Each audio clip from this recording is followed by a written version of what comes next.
pagkamumuwas ang Allah Ta'ala.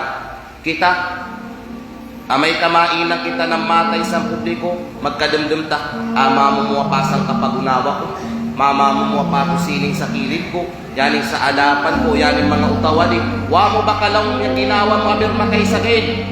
Makamumuwasaw man sa Allah Ta'ala.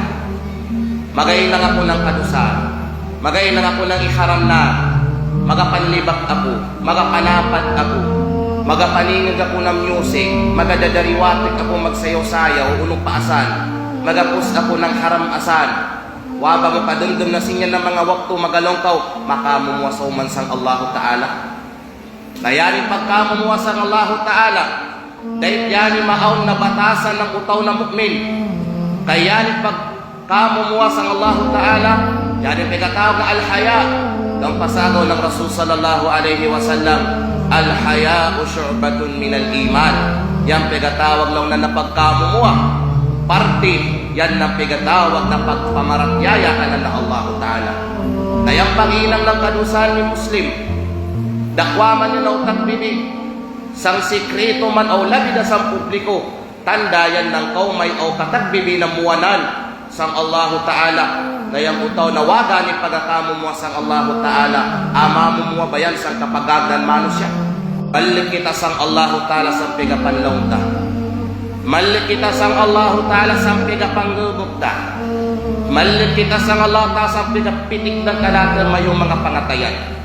Mamumuha kita sang Allah Ta'ala sang pigapanlaw ta. Mamumuha kita sang Allah Ta'ala sang pigapanggubog ta. Mamumuha kita sang Allah Ta'ala sang uno man na pigapitik ng pangatayan ta. Kaya utaw na way muwak, way madjawsan na utaw. Upod dyan sang pinakamat na utaw sang dunya, upod sang pinakamat na utaw na igapanaw-panaw sinibabawan ng dunya, yung utaw na way kanan muwa. Way kanan pagkamuwa muna sang Allah Ta'ala tamanda sang kadaygan pa. Agaw gani, yagalong pa yung Rasul sallallahu alaihi wasallam, idha lam tastahi fasna' ma shi'ta. Amay kawada ka ulaw na pagkakamumuha, waday ulaw mo muna sa Allah Ta'ala, uriyan sinyal sa mga kapwa mo manusya, inangadalaw nang yung uno mo nakaliniyan inangon, madyaw manawmat, kay na nga, utaw na way muwa sa Allah Ta'ala, utaw na bago na madyaw, upod sampi na kamat ng mga utong nga panaw-panaw, sinibabawan ng dunya. Na doon sa panahon ta, abiyadagay, kaya bityara ka man na doon, pag sa publiko ng kadusan, bukugay ng pega sa publiko tayang mga kadusan ta, pegailang ta sa magkadaig, pegailang ta sa publiko sa mga katipon, pega-upload sa social media, yan matay pagitsin dyan, proud pa kita, ya masuwat pa kita, ya masuwat pa kita na yasayaw kita sang kawin, ya masuwat pa kita na ilakantaon kita sang araw, ya masuwat pa kita na igapasiksisiksi kita magrampa-rampaasan sang panikiaw sang pangindanan. Yan yung sakit na doon.